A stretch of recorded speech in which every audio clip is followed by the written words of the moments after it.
Hello,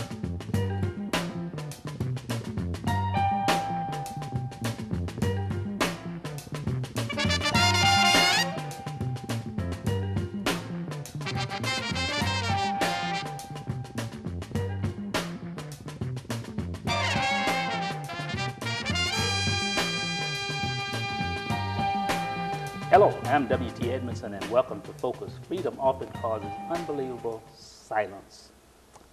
Well, we have a guest today that I first became acquainted with a few years ago when we were demonstrating to the legislature the importance of passing Medicaid expansion. And got a chance to meet him and had a few conversations, and so found that I wanted to bring him on to Focus to have a conversation with us. Our guest is Dr. David Kingsley. He's an adjunct professor, research consulting and advocacy at Kansas University Medical Center.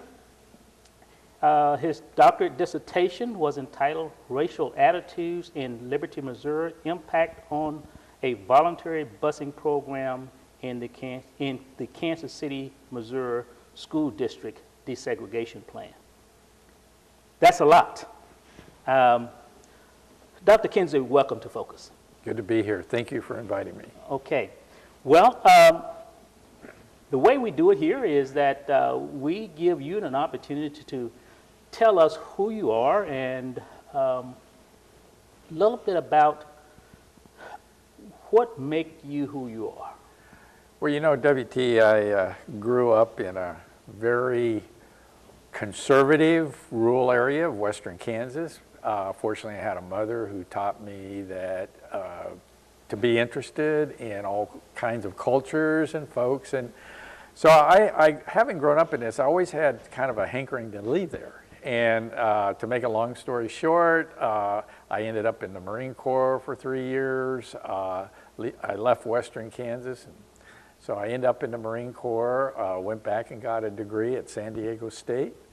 Then I went to Los Angeles and got a master's degree. So I went from this real rural area to a place of great diversity, and I loved it. Cal State Los Angeles, where I got my master's, is the only major four-year university in the United States with a white minority. So it was great to be in that environment with other races and cultures. It taught me a lot. It got me more interested in how we move forward in this society with an ugly history that we have, and pretty much an ugly situation we still have. I did go into industry and spent a lot of years in management. I was in industrial relations work. I did the affirmative action. I did safety. I did labor negotiations. And now I got a PhD, and as you correctly pointed out, I was, my PhD, by the way, was in public policy, but I had an interest in policies that would lead us toward more advancement for all people, that we would address poverty. And I was working at the Midwest Center for Race Desegregation at Kansas State University while I was getting my PhD. So we were working on various deseg programs that were federally mandated by the courts, and I decided to look at Kansas City, Missouri, and how they were undergoing desegregation. As you know, they were rather late getting aboard with Brown versus Board of Education. It took another federal lawsuit, Kalima versus Jenkins, to force the Kansas City school districts to address their segregated school system.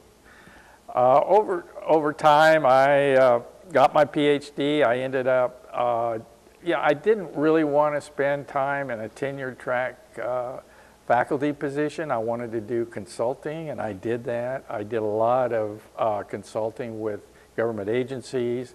I became very interested and got more education quantitative, so I did a lot of statistical work. I ended up at, you said I was an adjunct. Actually what I was a research assistant professor, so I was teaching full time for about 10 years at KU Med. I've just retired from that. although I am going to teach a class as an adjunct at the University of Missouri, Kansas City next semester. But what I was looking at in my research, and what I've always been interested in, is the impact of conservatives in this country on public policy versus, let's say, a more liberal view. Why we maintain sort of a segregated system with a lot of poverty that affects African Americans more than it does whites, but we do have poverty across the board. And how do we address that? That's been my focus. I've been very interested in a particular political conservatism called neoconservatism. We don't talk much about these guys. We think that those are the guys that got us in the Iraq War. That's true because they have a very militaristic form of foreign policy, and they've been very influential in the Republican administrations, even in some Democratic administrations. But their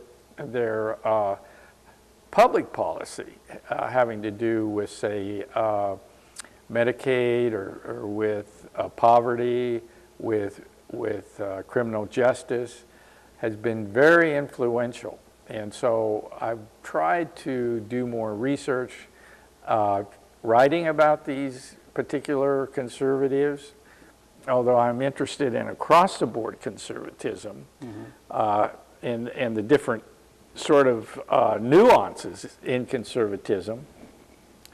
For instance, we have the traditional conservatives who pretty much have gone away, and now we have the neocons, and we have the libertarians, and sort of what I call the proto-fascist group, the Trump Tea Party, with a high amount of white supremacy, racism, authoritarianism, although I see that in the neocons too, although the neocons don't think too much of the Trump group because the neocons are mostly, you find them more associated with the Ivy League schools, with some of the elite institutions and think tanks in Washington, and they've been very influential. So I think at this point in my life, as you know, I wrote about them. I've got a book deal in the making about the neocons and what they have done in terms of bringing about mass incarceration, the draconian cuts in public assistance we saw in the Clinton administration. They had lobbied for that for many years. And the neoconservatives, and I'll mention some names, which would be Daniel Patrick Moynihan, the late senator, they've had a fixation, so to speak, on African American people, what they see as deficiencies in the African American culture, family, even genetics. That's how we got the bell curve from Herrnstein and Murray. We saw the super predator concept came out of the neocon group from DeLulio, Bennett, Walters. So they tend to be very much focused, even obsessive about African American people, and not in terms of how we overcome 400 years of racism, because they don't even recognize that as the problem. They see the problem in the people, and recently more in poor people in general, with Charles Murray's book Falling Apart, in which he, just to give you a real capsule of that book, he says, well, you know, the lowest income classes of America are degenerating, whereas the elites, the most educated, well-paid professional classes are actually improving themselves as humanity, you know, whereas the lower classes we're seeing more illegitimacy, we're seeing more criminal behavior, which is really a misperception about what's going on. So that's where I think we need to begin to take a look. As you know, Medicaid expansion leaves people without health care. People can suffer and die in a country that has the most advanced health care, in the richest country in the world, and yet we allow people to die because they can't get health care. That's pretty typical of conservatives across the board. They don't see government as having a role in providing that kind of service. So I'm kind of getting off of where I came from to where I'm going, I suppose, but that's kind of what I'm about today. Okay, okay. Well, that kind of touches on some of the things that we will talk about here. You spoke about politics. It appears here that with the recent election, politics is at the forefront of most citizens' minds as to the climate in the country, the change in administrations, and from Democrat to Republican, and what that's going to mean. Looking back, how did Barack Obama become president of the United States of America, to be followed by Donald Trump? How did that happen, in your estimation? You know, that's a great question.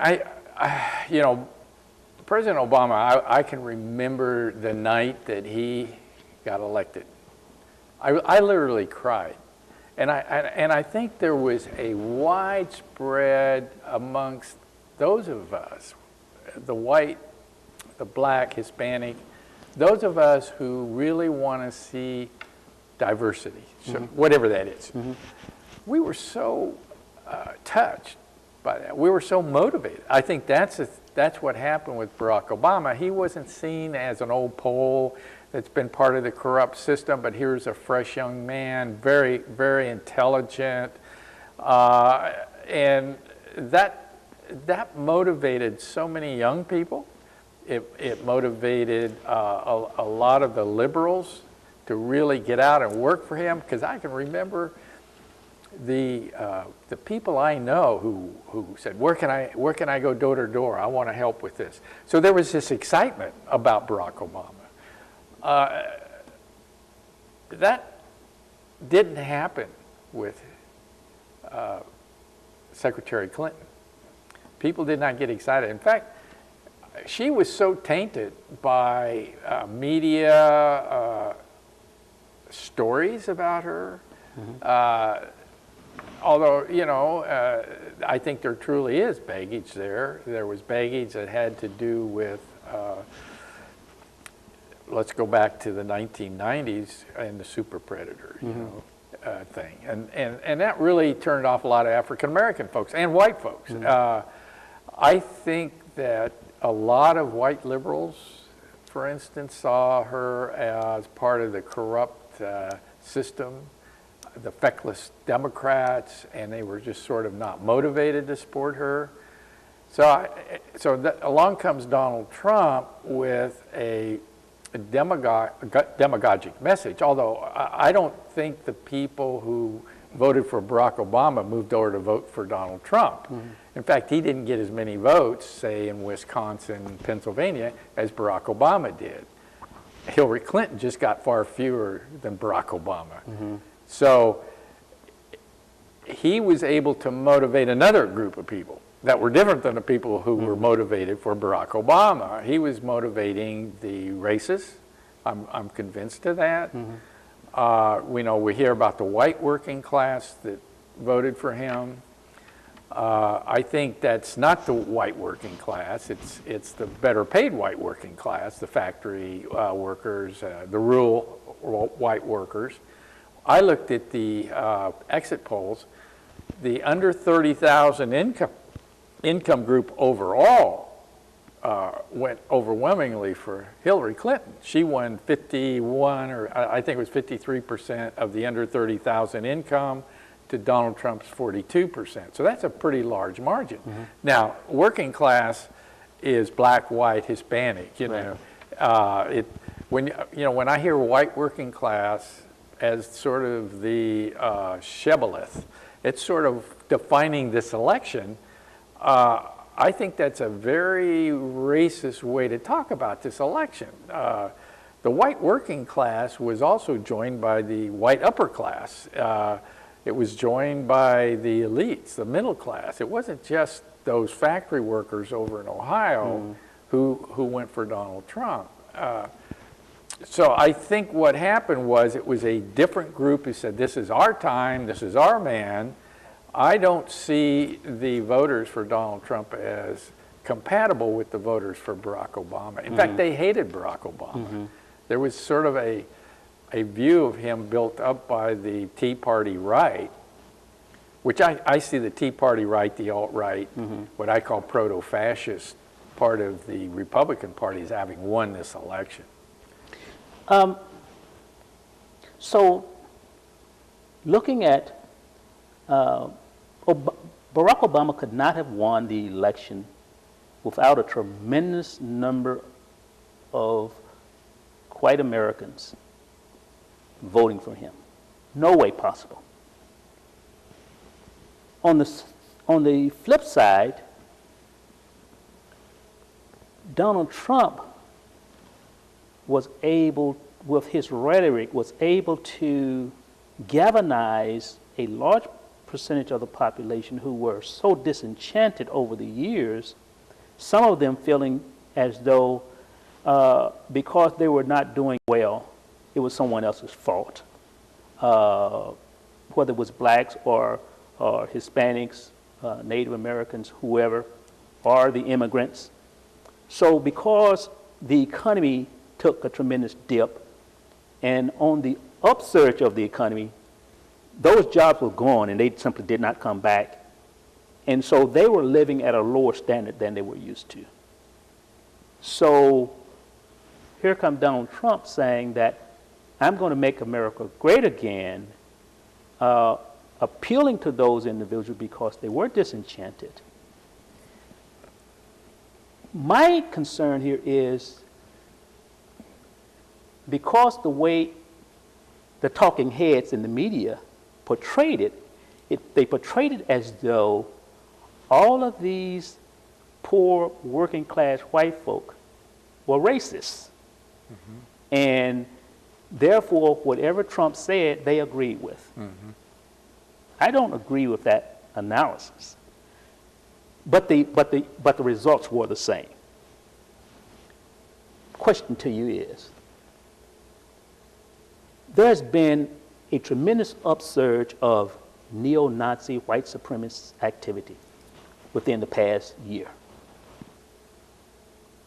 Public activity over the past year, and it appears immediately after the election, they made it known that Trump was their man. My question here is, what do you attribute that to? That you have poor working folk who simply says, I'm going to vote for an outsider. He's talking jobs. He's a rich guy. He's going to be able to make me rich too. He's going to give me jobs, and I'm going to live better because he's in office.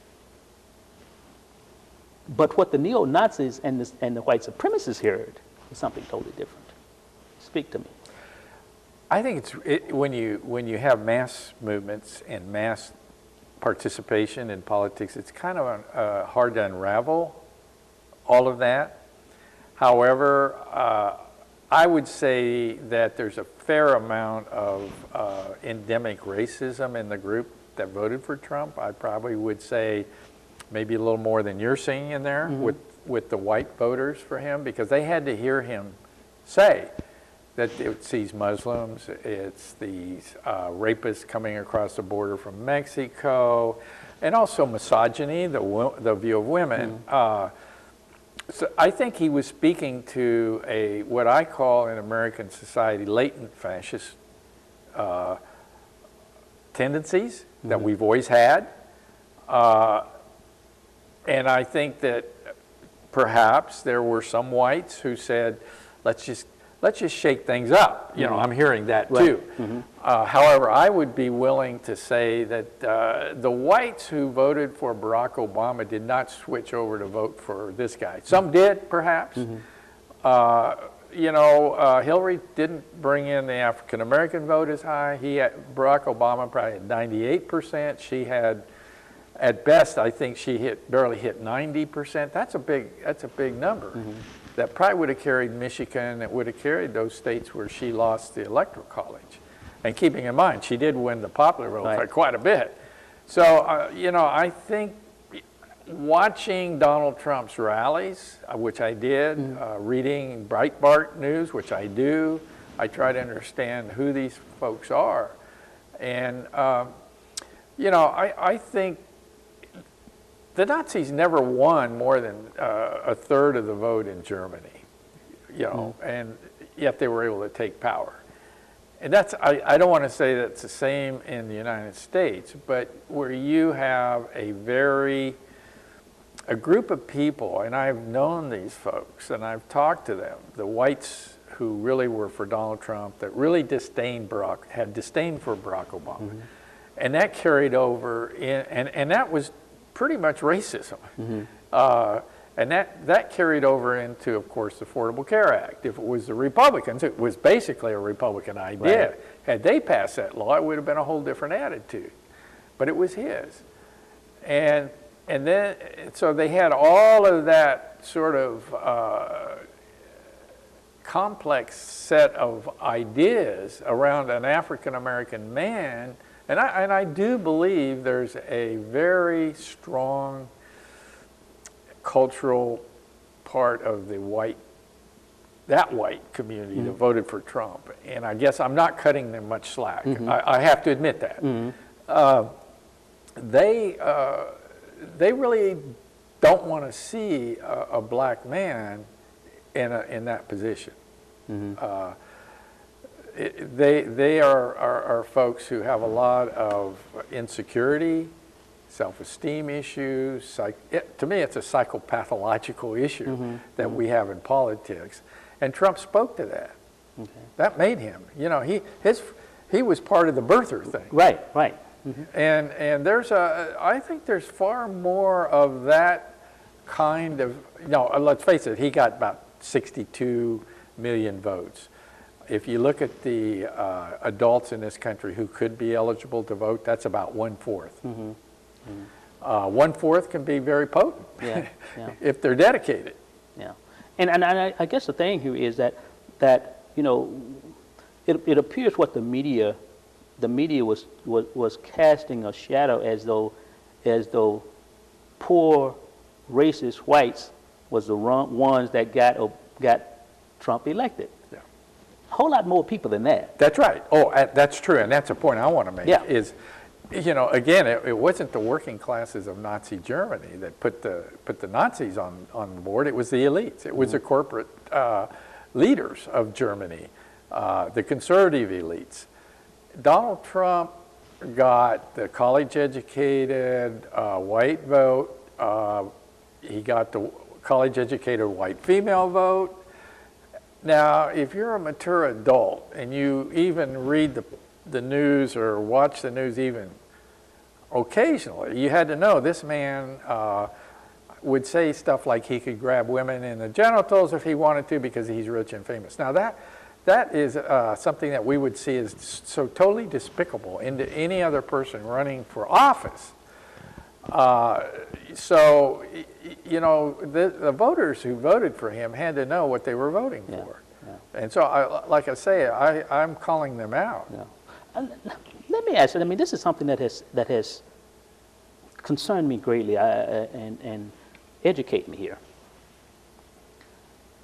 The evangelicals, who the talking heads have basically said that they were in Trump's corner. The media, paper, television, for the most part says the evangelicals, the white evangelicals, was definitely in Trump's corner. Educate me. What you were just talking about, his language, what he's done, his lifestyle, being married 3 times, all of that seemed to be totally opposite of what you would think a religious sector would fall behind. I need some education here. Tell me, what am I missing? Well, I think that's one of the hallmarks of this election was the white Christian evangelical, the conservative Republican Christian movement, however you want to call it. Some have called it a theistic fascism. They don't see the world the same way Jesus would have seen the world. In other words, what you do unto the least of these, you do unto me. What they see is their super patriotism, their anti-choice, their view of women and what women's role. They can look past Donald Trump's unbelievably anti-Christian, we would say, you know, according to our values, what we would say in the Ten Commandments or what Jesus preached on, particularly the Sermon on the Mount. So it's a matter of what you call yourself a Christian or an evangelical, but your politics are very right-wing. And I think that's the truth of the matter. And they see a Supreme Court opening. And that's what they're about. They want that Supreme Court to remain very conservative, as Scalia was. And they can find all sorts of ways to rationalize Donald Trump. They say, well, God sent us a leader now. He may have fooled us a little bit about how this leader is going to approach us, which is almost an amazing thing, that God would be that deceitful. So, I think it's, the hypocrisy that we see, or rank hypocrisy that you or I would see in a Christian voting for a man like this versus, say, Hillary Clinton, given his statements about people, his behaviors, I think it tells us a lot about what the Christian right wing is about in this country. Well, we're going to take a break, and we'll be right back.